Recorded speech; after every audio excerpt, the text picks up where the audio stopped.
तो आज बनारस में परमात्मा के मूल ज्ञान का प्रचार हो रहा है। तो सबसे पहले मालिक के नाम पे जयकारा लगाएंगे, उसके बाद सत्संग शुरू करेंगे। बोलिए परमपिता परमात्मा की जय, सदगुरु बंदी छोड़ कबीर साहिब की जय, सभी संतों की जय, सभी भक्तों की जय, आज के आनंद की जय, सकल हंस को बंदगी साहेब बंदगी। तो बड़े भाग हैं हम जीवों के जो आज इस सत्संग में अपना सब जरूरी काम छोड़ के आज आके बैठे हैं,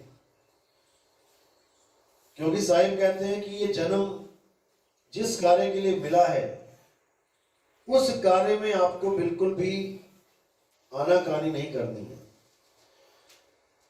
ये जन्म मिला है मुक्ति के लिए, और मुक्ति का जो संदेश है उसको सत्संग कहते हैं। कितना ही जरूरी काम क्यों ना पड़ा हो, कहते हैं जब सत्संग की बात आती है तो वहां पर आप सत्संग में जरूर आए। पता नहीं कौन सी ऐसी बात है जो आपके मन को लग जाए और इस दुनिया से आपका मन हट जाए, क्योंकि मुक्ति भाई तब मिलेगी जब पहले दुनिया से मन हटेगा। दुनिया से मन नहीं हटा तो भूल जाना कि मुक्ति मिलेगी। इसीलिए बार बार साहिब समझाते हैं कि जिस देश में तुम आनंद ले रहे हो, क्योंकि इस देश में भी बहुत से इंतजाम है आनंद के, एक इंतजाम नहीं है।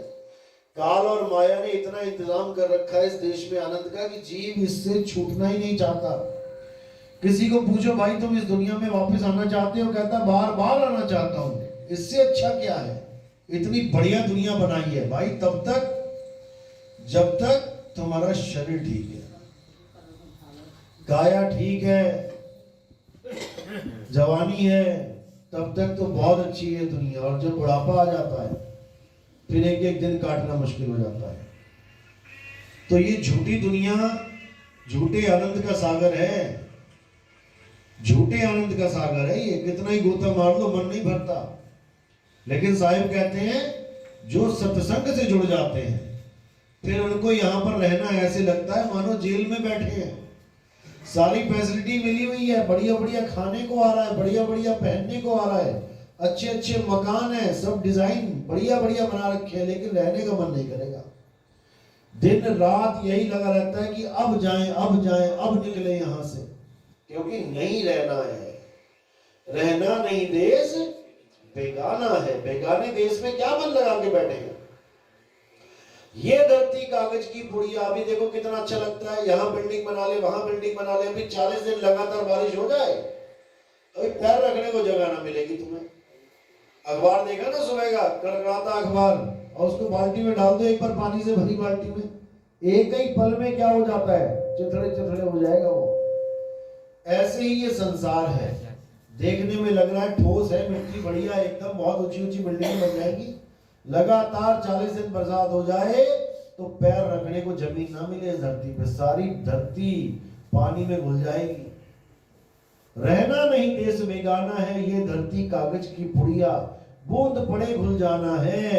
यह धरती यह संसार झाड़े और झाखड़, उलझ पुलझ मर जाना है। अपना अपना संसार बनाने में लगे हैं सब। जब बच्चा पैदा होता है तो नंगा पैदा होता है, उसके हाथ में भी कुछ नहीं होता, ना उसके पास कोई ऐसी चीज होती है, लेकिन धीरे धीरे धीरे वो अपना संसार बनाने लग जाता है। सबसे पहले वो अपने माँ बाप को चुन लेता है कि यही मेरे माँ बाप हैं, और किसी की गोदी में नहीं चैन आएगा उसे, अपने माँ बाप को। जबकि क्या है, पड़ोसी भी चमड़ा है, माँ बाप भी चमड़ा है। चमड़े में भी अपना चमड़ा पहचान जाता है कि ये वाला चमड़ा मेरी माँ, ये वाला चमड़ा मेरा बाप। माँ बाप को अपनाता है, फिर धीरे धीरे खिलौने अपने करने लग जाता है। झगड़ा करता है अपने भाइयों से, अपने दोस्तों से, नहीं ये वाला खिलौना मेरा है, मैं लेके जाऊंगा, मेरा खिलौना मत हाथ लगाना। रोएगा, गिड़गिड़ाएगा, चीखेगा, चिल्लाएगा। धीरे धीरे बढ़ता हुआ फिर अपना जब दोस्तों को चुनने की बारी आती है तो दोस्तों को भी चुन लेता है। 100 बच्चों की क्लास है, लेकिन 3-4 ऐसे घनिष्ठ मित्र चुन लेगा कि बस इसके लिए तो मैं जान भी दे सकता हूँ, ये तो मेरे जिगरी यार है। और जब कोई स्त्री जीवन में आती है, वो जिगरी यार भी छूट जाते हैं, फिर स्त्री को चुन लेता है कि यही है जो कुछ भी है मेरे साथ। उसके बाद अपना परिवार, अपना संसार, अपना घर, सब कुछ अपना बनाने के चक्कर में रहता है कि सब कुछ अपना हो जाए। लेकिन दुविधा ये होती है कि कुछ भी अपना नहीं है और ना ही होगा। यहां पे आके जब उसको असलियत पता लगती है कि सारा जीवन मैंने यही कुछ करने में बिता दिया, तब उसकी आंखें खुलती हैं कि बाप रे बाप, आए थे हरिभजन को किया नरक में ठौर। जब बुढ़ापा आ जाता है, बैंक बैलेंस भी ठूस ठूस के भर रखा है, ऐसा नहीं कि कोई कमी है, लेकिन अब सांसें गिन के बची हैं, अब करे तो करे क्या। फिर तो ऐसा लगता है कि जितना भी आज तक कमाया, लोगों को धोखा देके, लोगों की गर्दन काट के, खून चूस के, गरीबों का कुछ भी कमाया, अरे अपने लिए तो कुछ कमाया ही नहीं, तो लोगों के पास जाएगा। हमारा माल खजाना दूसरे ले जाएंगे, क्योंकि अपनी तो सांसें पूरी होने वाली हैं। तो बेड पे पड़ा पड़ा यही सोचता है कि लाखों करोड़ों कमा लिया, लेकिन क्या खर्चा अपने ऊपर भी कुछ नहीं खर्च पाया, वो बैंकों में पड़ा हुआ है। और सारा पैसा यहीं से कमाया यहीं रह जाएगा, लेकिन जितना भी 2 नंबरी काम किया, जितना भी धोखा दिया, वो सारा अपने सिर पे लाद के लेके जाएगा अगले जन्म के लिए। अब सारा पैसा गरीबों से कमाया इस लोक में और यहीं छोड़ दिया इसी लोक में, लेके नहीं गया, लेकिन अगले जन्म में महा दुख, बीमारियां, गरीबी झेलना पड़ेगा।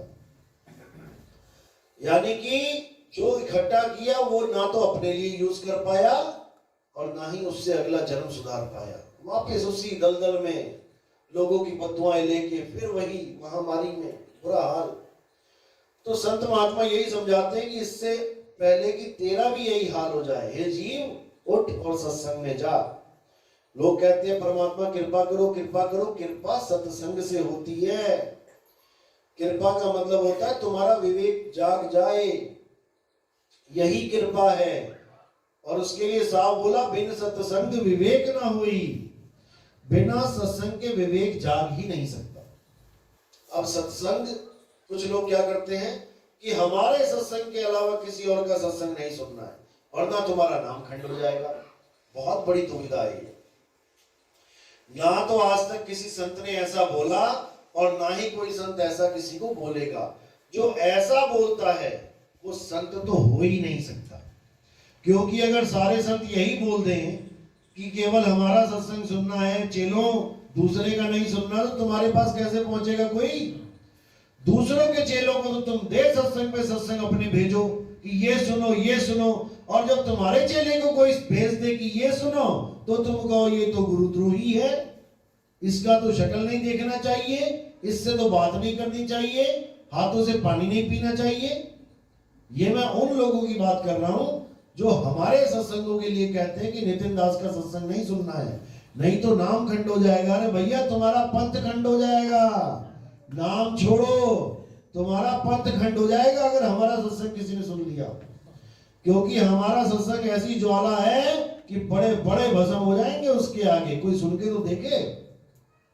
लेकिन डर के मारे, क्योंकि चेले हैं, साथ छोड़ जाएंगे, जो नोटों की बारिश हो रही है बंद हो जाएगी, इसलिए डर पैदा कर देते हैं कि नितिन दास के सत्संग सुनोगे तो नाम खंड हो जाएगा। क्यों भाई? नितिन दास क्या उसमें पैकेट दे रहा है साथ में सत्संग के कि तुमने दारू पीनी है साथ में, जो नाम खंड हो जाएगा। नशे करने से नाम, हालांकि नाम तो कभी खंड होता ही नहीं है, एक मर्यादा होती है जो खंड होती है।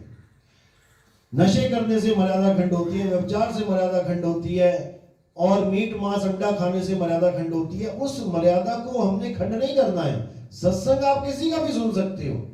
और अगर कोई ऐसा कहता है कि सत्संग नहीं सुनने, तो उसको एक वाणी रख दो उसके सामने। साहिब कहते हैं सबका हुक्का लीजिए, सांचा शब्द निहार, और पक्षपात मत कीजिए, कहे कबीर विचार। यानी कबीर साहब झूठे हैं फिर तो। कबीर साहब को झूठा कर दिया इन लोगों ने कि नहीं सुनने सत्संग। कबीर साहब कहते हैं कि सबका सत्संग सुनो। डर किस बात का है? सबका सत्संग सुनो, सबका सत्संग सुनकर ही तुम्हें पता लगेगा कि तुम स्टैंड कहां करते हो। एक ही स्कूल में 12 क्लासें हैं, 1 से लेकर 12 तक, सबकी अपनी अपनी पुस्तक है, सब अपने ही क्लास में खुश है, कोई एक दूसरे की क्लास में नहीं जाता। क्या पांचवी वाला बच्चा छठी में बैठा कभी जाके, या 10वीं वाला दूसरी में बैठा कभी जाके? सबको पता है मेरी ये क्लास है, मैंने यहां जाके बैठना है। लेकिन सबको ये भी पता है कि मैं कहां हूं।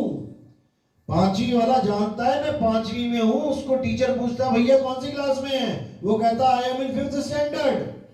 और उसको ये भी पता है कि आगे और भी क्लासें हैं। लेकिन अध्यात्म में किसी को नहीं पता कि क्लासेस होती क्या हैं।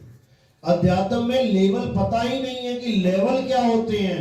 अध्यात्म में जो जैसा गुरु बना लेता है, उसका गुरु कहता है बेटा यही पूर्ण ज्ञान है, मैं ही सदगुरु हूं। कहानी खत्म कर देता है वो। चाहे मंत्र ही क्यों ना जपवाता हो, चाहे पत्थर ही क्यों ना पुजवाता हो, वो भी सदगुरु बने बैठे हैं। इतना बुरा हाल है अध्यात्म में कि कोई सोच भी नहीं सकता। क्यों? क्योंकि का से कहूं सब जग अंधा, खेवण हार के गले में फंदा। जो खेवण हार जो मला बना हुआ है 150 लोगों को लेके जा रहा है किश्ती में, उसी पे माया का फंदा डाला पड़ा। उसी को नहीं पता कौन से लेवल पे है। किसी महात्मा से पूछो भैया कौन सी भक्ति करते हो, किस लेवल की भक्ति करते हो, उसको यही नहीं पता लेवल क्या है। अरे भैया ये ना पूछो, हमें गुरुजी ने जो मंत्र दिए हम तो वही जपते हैं। अरे मंत्रों की भक्ति का लेवल होता है।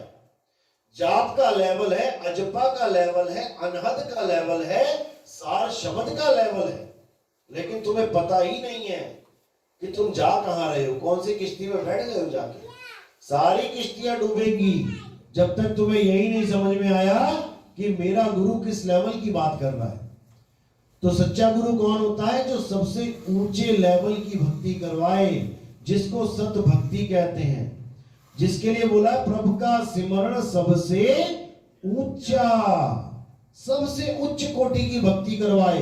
भक्ति तो भूत प्रेतों की भी होती है, भक्ति तो भूत प्रेतों की भी होती है, भक्ति तो चंडालों की भी होती है, भक्ति तो अन्य अन्य देवी देवताओं की भी होती है, भक्ति तो पितरों की भी होती है, भक्ति तो देवी देवताओं की भी होती है, भक्ति तो पार ब्रह्म की भी होती है, ब्रह्म की भी होती है, माया की भी होती है। कौन से लेवल की भक्ति है ये जो तुम कर रहे हो? किसी को समझ में नहीं आ रहा है। गीता के अनुसार देखो तो गीता क्या कहती है? हे अर्जुन, जो भूतों को पूजते हैं, क्या भूतों की पूजा नहीं होती है? होती है भारत में।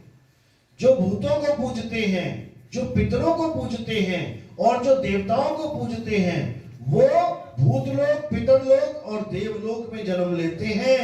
वो मुझ तक नहीं पहुंच सकते। कर दिया ना लेवल, बिल्कुल क्लियर कर दिया कि भूतों की भक्ति करोगे भूतों के लोक में जाओगे, पितरों की भक्ति करोगे पितरलोक में जाओगे, देवताओं की भक्ति करोगे देवलोक में जाओगे। मुझ तक नहीं पहुंच सकते। बिल्कुल क्लियर कर दिया। मुझ तक पहुंचने के लिए क्या करना पड़ेगा? लेवल समझना पड़ेगा कि कृष्ण जी तक पहुंचना है तो किस लेवल की भक्ति करनी है। ऐसे ही जो कबीर साहब के लेवल को समझ जाते हैं, जो उनके शब्द को समझ लेते हैं, फिर उनके सामने सारे संसार की भक्तियों का पर्दा उड़ जाता है कि ये बाबा क्या करवा रहा है, वो बाबा क्या करवा रहा है, ये बाबा क्या नाम दे रहा है। सारे भरम खत्म हो जाते हैं। हर चीज क्लियर हो जाती है कि ये करूंगा तो कहां जाऊंगा, ये करूंगा तो कहां जाऊंगा, ये करूंगा तो कहां जाऊंगा। जैसे आप सफर करते हो तो जो टिकट लेते हो, अब जो टिकट नाम रखा गया है वो हर चीज का, हर साधन की जो पर्ची है उसका नाम टिकट ही है। बस की भी टिकट, मेट्रो की भी टिकट, ट्रेन की भी टिकट, हवाई जहाज की भी टिकट, पानी के जहाज की भी टिकट। लेकिन केवल टिकट कहने से आप हवाई जहाज में नहीं चढ़ जाओगे। पता लगा लेके बस के टिकट बैठे और सोच रहे हो मैं एयरपोर्ट चला जाऊं, वहां से हवाई जहाज पकड़ लूं। हर साधन की अलग टिकट है। आप टिकट लेते ही पहचान जाते हो कि मैं कौन से साधन पे बैठूंगा और कहां तक मेरी दौड़ होगी। लेकिन अध्यात्म में आप नहीं समझ पाते हो मैं किस गुरु से नाम ले रहा हूं और कहां तक मेरी दौड़ होगी, क्योंकि किसी गुरु को पता ही नहीं है कि वो दौड़ा कहां तक रहे हैं। किसी को नहीं समझ में आ रहा। कुछ गुरु कह रहे हैं कि जीव ही सब कुछ है, जीव ही सर्वे सर्वा है, जैसे पारक सिद्धांत वाले, अन्य पंथ वाले। वो जीव की ही पूजा करवा रहे हैं। जीव ही अविनाशी है, बिल्कुल अविनाशी है, इसमें कोई दो राय नहीं है कि जीव अविनाशी नहीं है। साकी भी है, ईश्वर अंश जीव अविनाशी, लेकिन जीव को परमात्मा घोषित मत करो। जीव तो 184 का एक जीव है, बहुबंधन में बांधे एक बेचारा जीव, और केवल छूटे आपने जो न छुड़ाए पीव। जो बहुबंधन में बंधा है जीव को सर्वे सर्वा कैसे हो सकता है? नहीं हो सकता। अब कुछ लोग कहते हैं ब्रह्म परमात्मा है, जीव नहीं, ब्रह्म है सब कुछ। साहिब इसका भी खंडन करते हैं, ब्रह्म को ही शिव कहते हैं। साहिब कहते हैं अरे ब्रह्म बड़ा की जहां से आया, और वेद बड़ा की जिन निर्माया, ई मन बड़ा की जही मन माना, राम बड़ा की राम ही जाना। ब्रह्म ब्रह्म कबीरा फिरे उदास, तीरथ बड़ा या तीरथ का दास। ब्रह्म को खंडित कर दिया यहां पर कि ब्रह्म अवस्था भी वो अवस्था नहीं है जहां तुम्हारी मुक्ति होगी। उसको काल बोला कबीर साहब ने, ब्रह्म को ही। अनुराग सागर पढ़ो, ब्रह्म को काल बोला, लेकिन ब्रह्म कौन है? ब्रह्म कोई आकाश से थोड़ी नहीं आएगा। काल तुम्हारी अगली अवस्था ब्रह्म है, तुम्हारी अगली अवस्था ब्रह्म है, लेकिन वो पूर्ण अवस्था नहीं है, क्योंकि वो अवस्था भी कहीं से आ रही है। ब्रह्म बड़ा की जहां से आया, उस अवस्था का ज्ञान कर जहां ब्रह्म भी नहीं था। जीव तो बहुत दूर की बात है। वो कौन सी अवस्था है? वो है पीव अवस्था।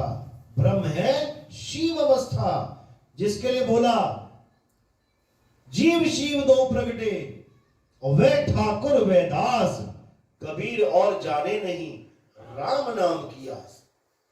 कि जीव शिव सब प्रगटे, यानी दोनों ही प्रकट होते, पैदा दोनों में से भी एक नहीं होता। ना ब्रह्म पैदा होता है, ना जीव पैदा होता है।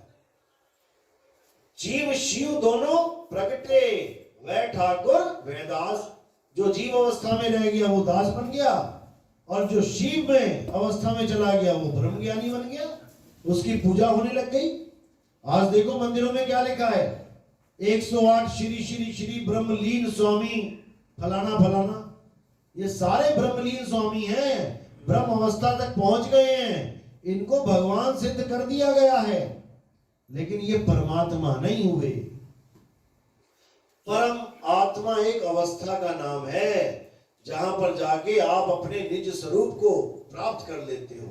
ब्रह्म स्वरूप तुम्हारा निज स्वरूप नहीं है।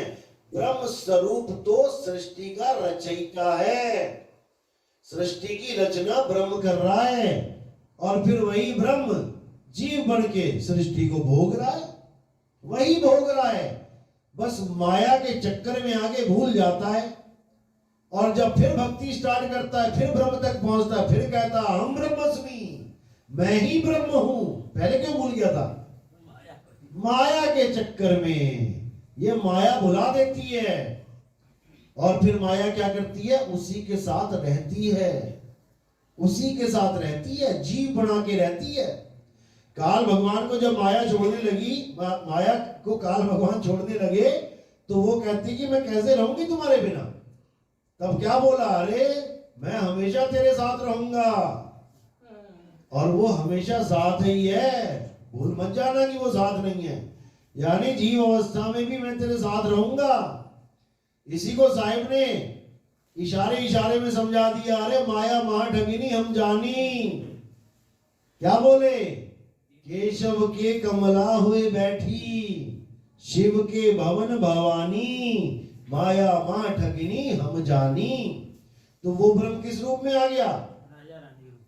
बस यही समझना है। देव निरंजन सकल शरीरा, तामे ब्रह्म ब्रह्म रहल कबीरा। जब विराट रूप दिखाया गया तो सारे पुरुष दिखा दिए उन्होंने, एक भी औरत का फोटो नहीं है विराट रूप में, देख लो, एक भी औरत नहीं दिखाई, सारे पुरुष रूप दिखा दिए। क्या समझाना चाहा? कि हर पुरुष रूप में मैं विद्यमान हूं, मेरे ही रूप हैं ये सारे, और हर पुरुष के साथ एक स्त्री है, वहां नहीं दिखाई गई है, लेकिन वैसे देखो हर पुरुष के साथ स्त्री है। यहां तक कि आधा आधा रूप दिखा दिया शिव पार्वती का, कि इसको पुरुष और स्त्री करके अलग अलग मत जानो, दोनों में ही दोनों हैं। हर शरीर में मां का और पिताजी का दोनों का आधा आधा तत्व विलीन है। कहां बचोगे तुम? बच ही नहीं सकते। तो यही अष्टांगी माया है, 5 तत्व 3 गुणों की माया। ये बैठी है अष्टांगी 8 हाथों वाली, लेकिन हमें लगता है हमारे तो 2 ही हाथ है। ये 8 हाथों से खेल रही है, लेकिन किसी को समझ में ही नहीं आ रहा है। अब इसी को समझ जाओगे तो तुम्हें इतना पता लग जाएगा कि ये मेरा रूप नहीं है, ये तो प्रकृति का रूप है, ये तो मन माया का रूप है, ये तो ज्योत निरंजन का रूप है, ये तो शिव शक्ति का रूप है। मेरा रूप क्या है? जब अपने रूप की खबर लगेगी तब हर चीज क्लियर हो जाएगी कि मैं क्या हूं, और मैं अगर ये हूं तो सामने वाला भाई भी यही है, सामने वाला ये है तो अमेरिका में बैठा वाला भाई भी यही है, फिर तो सारा संसार ही यही है। तब सारा संसार तुम्हें जड़ से हटके चेतन दिखाई देने लग जाएगा। इसी को बोला है घट घट मेरा साइया, सुनी सेज न कोय, और बलिहारी व घट की जिस घट प्रगट हो। जिस घट में वो प्रकट हो गया, जिस घट में वो करंट लग गया, अब वो सारे संसार के पंखों की हालत जान सकता है कि ये चल कैसे रहे हैं। अपने पंखे में करंट लगा ना तो समझ लो सारे पंखों का करंट लग गया। जो यहां लगा वही वहां है। जो तू सो हम, जैसा तू वैसे हम। लेकिन कब जानोगे? जब अपने आप को जान लोगे। जब अपने आप को, इस घट चानन सब घट चानन हुई। एक घट में चानन हो गया। लोग चानन को समझ लेते हैं शायद ज्योत जग जाना। चानन का मतलब होता है अंधकार मिट जाना। कौन सा अंधकार? अज्ञान रूपी अंधकार। इसी को ज्योत जगना कहते हैं। जहां वाणियां आती हैं कि बिन बाती बिन तेल एक ज्योत अगम में जग रही है, वो ज्योत कौन सी? वो ऐसी ज्योत नहीं है, वो ज्ञान रूपी ज्योत है। उस ज्ञान रूपी ज्योत से तुम्हें अपना स्वरूप समझ में आ जाता है, क्योंकि सारा खेल अपने स्वरूप का ही है। अपने स्वरूप से हटकर आप अपने आप को कुछ भी मानते हो तो लक्ष्य 84 में चले गया। इसलिए साहिब ने बोला शब्द हमारा तू शब्द का, सुन मत जा सरक, और जो चाहे निज रूप को शब्द ही ले परख। कहते हैं ये अटपटा ज्ञान है, जल्दी समझ में नहीं आता, लेकिन सरक मत जाना। सरकने का मतलब मैदान छोड़ जाना। सत्संग में आए हो, पहली बार आए हो, पता ही नहीं लग रहा नितिन दास बोल क्या रहा है, हवा के सिर के ऊपर से हवाई फायर जा रहे हैं, लेकिन कोई बात नहीं, बैठे रहो, धीरे धीरे धीरे सुनते रहो, उसके बाद देखो क्या होता है। तो कहते हैं शब्द हमारा तू शब्द का, सुन मत जा सरक, और जो चाहे निज रूप को तो शब्द ही ले परख। अगर निज रूप को जानना चाहता है, निज रूप का मतलब ये नहीं है जो शक्ल दिख रही है। कई गुरु क्या कहते हैं, एक चेला आया था किसी गुरु का, कहता जी मेरे गुरु ने मुझे नाम दिया था, मैं उसका ध्यान करता हूं, उन्होंने कोई नाम नहीं दिया, कोई मंत्र नहीं दिया। मैंने कहा फिर किसका ध्यान करवाया? कहता निज रूप का। मैंने कहा अच्छा वो कैसे? कहते गुरुजी ने कमरे में भेज दिया, बोले अपना निज रूप देख के आओ। शीशा लगा रखा था वहां शीशा लगा रखा था। बोले बेटा अंदर जाओ, निज रूप देख के आओ, कोई मंत्र नहीं जपना, कोई श्वासों का अजपा जाप नहीं करना। चालाकियां देखो लोगों की, और वो देख के अपनी शक्ल, अब वो कहते इसी का ध्यान करना। हो गया निज रूप का ध्यान। एक कहता मुझे मेरा निज नाम दिया है। मैंने कहा भैया कौन सा नाम दिया? कहता मेरा नाम सुरेश है। मुझे कहा बेटा किसी का नाम नहीं जपना, तू सुरेश सुरेश जप। वो अपना निज नाम प्राप्त करके कहता अरे भाई ऐसा ज्ञान तो मैंने कभी सुना ही नहीं, मेरे गुरु तो महान है। महान नहीं है, वो दोनों कान पकड़वा दिए तुम्हारे उसने काल के हाथों। क्योंकि साहिब कह रहे हैं 4 भेद का भेदी होए, कहे कबीर सतगुरु है सोई, और 4 भेद का भेद न जाना, सो गुरु जम के हाथ बिकाना। तुम्हें जमों के हाथ में बेच दिया जाएगा, क्योंकि एक दिन तो जम आएगा। इससे पहले कि जम आए, हमारे निज नाम को जान लो, क्योंकि हमारा निज नाम और तुम्हारा निज नाम एक ही है, दो नहीं है। इसलिए बोला सत्य स्वरूपी नाम साहिब का, सो निज नाम हमारा। हम और साहिब अलग नहीं है, बस माया ने ऐसा भरमा दिया है कि तुम्हें यही दिखाई दे रहा है कि मैं आदमी हूं, मैं औरत हूं। अपने असली रूप को नहीं जान पा रहे हो। यहां तक कि कबीर साहब के असली रूप को नहीं जान पा रहे हो। कबीर साहब तो कह के चले गए भैया कि मैं शरीर नहीं हूं, लेकिन कोई उनको विदे रूप में समझ ही नहीं पा रहा है। साहिब ने खुद को भी विदे कहा और अपने शब्द को भी विदे कहा। विदे का मतलब है आत्मा। देह का विलोमार्थक होता है विदे। जैसे ज्ञानी का अज्ञानी, देश का विदेश, ऐसे ही देह का विदेह। तो विदेह क्या है? विदेह है हमारी आत्मा। जैसे जनक विदेह का नाम सुना होगा, जनक विदेही कहते थे उनको, यानी वो ये कहते थे लोगों को कि मैं शरीर नहीं, मैं आत्मा हूं। लेकिन कहने से कुछ नहीं होता, उनके पास विदेह का ज्ञान नहीं था। विदेह का ज्ञान होता तो अपनी पुत्री की, जो कि उनकी पुत्री भी नहीं थी, घड़े में प्राप्त हुई थी सीता, उसकी शादी करने पर भी वो मोहवश रोने लगे थे। विदेही कभी मोह से नहीं रोता। विदेही दूसरों के दुख से भले रोने लग जाए, क्योंकि सबको एक समान मान के। ये नहीं कि अपनी बेटी का दुख सबसे ज्यादा और पराई बेटी का नहीं। नानक साहब कह रहे हैं ना, गली जोग ना होई, एक दृष्टि से समसर जाने, जोगी कहिए सोई। जो एक दृष्टि से सबको देखता है वही जोगी है। उसके लिए गोरा काला, मोटा पतला, अच्छा बुरा ये सब नहीं होता है। उसके लिए ये सब एक ही है। अच्छा बुरा, मोटा गोरा काला, ये क्या है? ये तन मन है। जोगी जीव देखता है।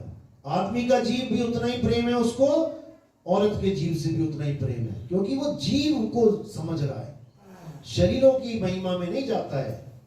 लेकिन यहां पर हर गुरु लगा लो, शरीरों पे अटक जाते हैं जाके। दूसरों के शरीरों पे तो अटकते हैं, वो अपने शरीर पे अटक जाते हैं। अपनी फोटो खिंचवा के आपके मंदिरों में रखवा देंगे, कहेंगे देसी घी की जोत लगाओ इसको। अब उनको इतना भी नहीं समझ में आ रहा कि ये मेरा स्वरूप नहीं है। ये स्वरूप तो इस जन्म में मिल गया। वाणी कहती कई जन्म भय कीट पतंगा, कई जन्म गजमीन कुरंगा। तो फिर यानी मुझे कितने ही जन्म मिले, कितने ही रूप मिले, टिड्डी का, कीड़ों का, मकोड़ों का, सांप का, बिच्छू का। तो जब वो मेरा स्वरूप नहीं रहा, मेरा अपना, तो ये कहां से रहेगा? ये इसी जन्म का स्वरूप है। अभी जन्म बदला नहीं, अभी तुम्हारी सारी कहानी बदल जाएगी। तो जब अपने रूप को वो गुरु नहीं जान पा रहा है, तो वो गुरु तुम्हारा स्वरूप कैसे लखाएगा? तभी बोला शब्द हमारा, तू शब्द का। देह का तो लोल ही नहीं है। शब्द हमारा यानी मेरा रूप शब्द है, और तू शब्द का, तू भी शब्द का ही रूप है। सुन मत जा सरक, और जो चाहे निज रूप को, शब्द ही ले परख। शब्द ही ले परख का मतलब है जो गुरु तुम्हें शब्द दे रहा है, उस शब्द को परखो कि क्या वो कोई मंत्र दे रहा है, हिंदी पंजाबी उर्दू का, या वो कोई अजपा जाप दे रहा है श्वासों का, या बीच में नाम जपवा रहा ओहम कोहम सोहम बोहम पोहम दुनिया भर के, या वो कानों में उंगलियां डलवा रहा है, 5 तत्वों की 5 नाद को सुनवा रहा है, और कह ये रहा है कि एक ही शब्द है, फिर भी 5 दे रहा है। और उसको कोई पूछे कि भाई 5 कहां से आए, तो कोई जवाब नहीं, तो कोई जवाब नहीं। इसी को समझना है। 5 नाम कैसे हो गए एक से, बस इतना विचार कर लो। ये लोग कहते हैं कि परमात्मा तो एक ही है, लेकिन हर रूहानी मंडल में जाके उसकी आवाज बदल जाती है। अच्छा जी, 5 रूहानी मंडलों में जाके 5 आवाजें बदल गई, तो परमात्मा तो एक ही है ना, तो 5 तो नहीं हो गए। तो फिर तुम 5 धनी कैसे कह देते हो? कि हर रूहानी मंडल का एक धनी है, उसका नाम जपना पड़ेगा। अरे वो परमात्मा जब एक है, एक ही आदमी 5 रूहानी मंडलों से होके आ रहा है, तो वो 1 से 5 आदमी कैसे बन गया? पहला रूहानी मंडल ज्योत निरंजन बोल दिया तुमने, वही काल भगवान, पुरुष प्रकृति शिव शक्ति। दूसरा तुमने बता दिया ओंकार, तीसरा अलंकार सोहंग बता दिया, उसके आगे शक्ति था, सतनाम फिट कर दिया। तो ये एक परमात्मा 5 कैसे हो गया? आज तक इस सवाल का कोई जवाब नहीं दे पाया। और आने वाले सत्संगों में इन 5 नामों को, 5 धनियों को जब खोलूंगा, तब आपको समझ में आ जाएगा कितना बड़ा धोखा हो रहा है आपके साथ। और ये मैं सब बहुत जल्दी खोलूंगा। तो कहने का मतलब यही है कि शब्द जो है वो विदेह है। विदेह का मतलब आत्मा। शब्द शब्द सब कोई कहे, वह तो शब्द विदेह, और जीवा पे आवे नहीं, निरख परख कर ले। बस यही पहचान है उस मालिक की, कि शब्द तो मिलेगा, लेकिन ऐसा शब्द नहीं मिलेगा कि तुम उसको बोल के, लिख के, पढ़ के बता सको। वो शब्द रूप है, वो आत्म स्वरूप है, वो केवल सूरत के माध्यम से जाना जा सकता है। सूरत को ही आपने अपनी आत्मा में लगाना है। जो सूरत आपकी आत्मा से जुदा होकर शरीरों में लगी पड़ी है, कान का होश है, आंख का होश है, माथे का होश है, पेट का होश है, सारा होश है शरीर का, लेकिन आत्मा का होश नहीं। अभी पूछो कैसी है आत्मा? अब एक सोच में पड़ जाओगे, आत्मा कैसी होगी? जबकि तुम ही हो, जबकि तुम ही हो, लेकिन तुम खुद को ही भूल गए हो। दिक्कत ये है, खुद को भूल के किसी और को ही खुद मान बैठे हो। अब ढूंढ रहे हो परमात्मा को, जबकि ढूंढना है खुद को कि तुम कौन हो। जब तुम खुद को पाओगे, खुद को पाना ही खुदा को पाना है। खुद को जाने बिना तुम खुदा को जान ही नहीं सकते। जितना मर्जी जोर लगा लो, कितने कलमा पढ़ लो, कितनी नमाजें पढ़ लो, खुद को जाने बिना खुदा को जानना इम्पॉसिबल है। इसीलिए सोहम बोला गया, सोहम सत्य कबीर, यानी जो तू सो हम। तो तुझे खोजने से अच्छा खुद को खोज लूं, क्योंकि हम दो है ही नहीं। बस इसी को समझना। और लोगों ने इसको मंत्र बना के जपवा दिया, सोहंग सोहंग। उन लोगों के लिए क्या बोला? अरे जो जन होंगे जौहरी, रतन लेंगे बिलगाए, सोहंग सोहंग जपी मुआ, मिथ्या जन्म गवाए। जन्म बर्बाद हो जाएगा सोहंग जप जप के। लेकिन लोगों को समझ नहीं आ रहा, जैसा जिसको गुरु मिल रहा है बस उसी को सदगुरु मान के उसी की महिमा गा रहा है।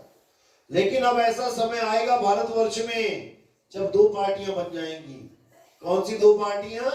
एक विवेकी और एक अविवेकी, यही 2 पार्टियां चलेंगी। और जब सत्य का झंडा लहराएगा तो कोई बोल नहीं पाएगा उसके आगे। इसी को संतों ने पहले ही बता रखा है कि ऐसा समय आएगा जब कलयुग में सतयुग आ जाएगा, यानी हर आदमी सत्य को जानेगा, सत्य के साथ भाव जुड़ेंगे, असत्य को त्यागेगा। गीता को पढ़ेगा, गीता के सार को जानेगा। रामायण को पढ़ेगा, रामायण के सार को जानेगा। वेदों को पढ़ेगा, वेदों के सार को जानेगा। कबीर सागर, अनुराग सागर पढ़ेगा, उसके सार को जानेगा। लास्ट में सार ही सार रह जाएगा। और जब सार रह जाएगा तो सारे विवेकी पुरुष एक झंडे के नीचे आ जाएंगे। इसमें एक झंडे का मतलब ये नहीं केवल हिंदू ही आएंगे, पता नहीं कितने नामधारी सिखों ने जिन्होंने अमृत छका हुआ है, वो भी इस मूल ज्ञान को सुन के नतमस्तक होके आए, क्योंकि वो भी कबीर साहब को समझते हैं कि कबीर साहब क्या चीज है। लेकिन दुविधा ये है कि हमारे ब्राह्मण समाज कबीर साहब को नहीं समझ पा रहे हैं। आज भी ब्राह्मण समाज में ये प्रथा चलती आ रही है कि कबीर साहब के बारे में भविष्य पुराण में जैसा बताया गया है वो बिल्कुल निरर्थक बताया गया है, गुप्त बताया गया है। असल में कबीर साहब की लीला कुछ और ही है। और कबीर साहब की लीला समझने के लिए हमारे सत्संग सुनने पड़ेंगे। कैसे विदेही पुरुष हमें समझाने के लिए देह धारण करके आ रहा है, केवल हमें समझाने के लिए, नहीं तो उन्हें कोई जरूरत ही नहीं है। संतो अविगत से चलाया, कोई मेरा भेद मरम ना पाया, ना हम लीना गर्भ बसेरा, बालक होए दिखलाया। बालक होके दिखला रहे हैं, वो बालक है नहीं, कोई कहे कि वो बालक है, वो बालक नहीं है, बालक होके दिखला रहे हैं हमें कि कैसे क्या होता है। तो इसी को समझना है। और उम्मीद करूंगा मैं कि जो हमारे सत्संग है, जो भी लोग सुन रहे हैं पूरे भारत में, पूरे वर्ल्ड में, वो अच्छी तरह समझ रहे हैं। और समझना ही है, क्योंकि इंसानी चोला अभी जो मिला है, अगर इसमें भी आपने नहीं समझा तो फिर दोबारा कुछ मिलने वाला नहीं है। क्योंकि परमात्मा यही बोलेगा कि एक बार इंसानी जन्म मिला था, उसमें क्यों नहीं समझा भाई? समय पूरा दिया गया था, और अब तो ऐसा समय है कि आप घर बैठे सत्संग सुन सकते हो, कहीं जाने की जरूरत ही नहीं है। पहले तो गुरुओं की खोज में लोग जाते थे अपना घर बार छोड़ के, अब तुम्हारे घर में बैठे गुरु तुम्हें खोजता आ रहा है। लोग कहते हैं कि हम तो कबीर साहब को कभी जानते नहीं थे, हमने तो वैसे ही टाइप कर दिया राम, आपके 4 राम वाला सत्संग आ गया, हमने देखा 4 राम कहां से आ गए, हमने सुन लिया, और धीरे धीरे धीरे हम कबीर पंथ से जुड़ गए। यानी आप शुरुआत तो करो कहीं से, गुरु खुद खोजता हुआ तुम्हारे घर में आ जाएगा, और तुम्हें पता भी नहीं होगा मेरा गुरु कौन है, लेकिन गुरु को पता है कि मेरा चेला कौन है। तो इसीलिए सत्य को अपनाओ, सत्य के साथ जुड़ो। सत्य ही परमात्मा है, सत्य ही हमारा साहिब है। और गीता के अनुसार भी सत्य असत्य में केवल इतना भेद है कि हे अर्जुन, इस दुनिया में 2 प्रकार के तत्व हैं, एक सत्य और एक असत्य। असत्य तो इस दुनिया में सारे शरीर हैं, और सत्य केवल और केवल आत्मा है। जो आत्मा से जुड़ जाता है, जो आत्म ज्ञान में आ जाता है, वो सत्संगी हो जाता है। और जो आत्म ज्ञान से नहीं जुड़ पाता, जो मूर्तियों में, पत्थरों में, मंदिरों में, पेड़ों में, पौधों में, जानवरों में भगवान को ढूंढते हैं, उनकी पूजा करते हैं, वो शरीरों की, काया की पूजा करते हुए जन्म का नाश कर लेते हैं और वापस लाख 84 में आ जाते हैं। इसलिए सत्य केवल एक है, आत्म देव ही सत्य है, उसके साथ जुड़ना है। तो इसी के साथ मैं सत्संग समाप्त करूंगा। और जो नाम दीक्षा वाले हैं वो हाथ खड़ा करें, जो प्रथम दीक्षा लेने आए हैं पहली बार। दूसरी दीक्षा वाले कौन कौन है वो हाथ खड़ा करें। चलो अब प्रथम दीक्षा वाले आगे आ जाएं। बोलिए सतगुरु बंदी छोड़ सतगुरु सत्य कबीर साहिब की सदा जय। सतनाम साहिब लिया वो प्रसाद चढ़ना में माला भी हो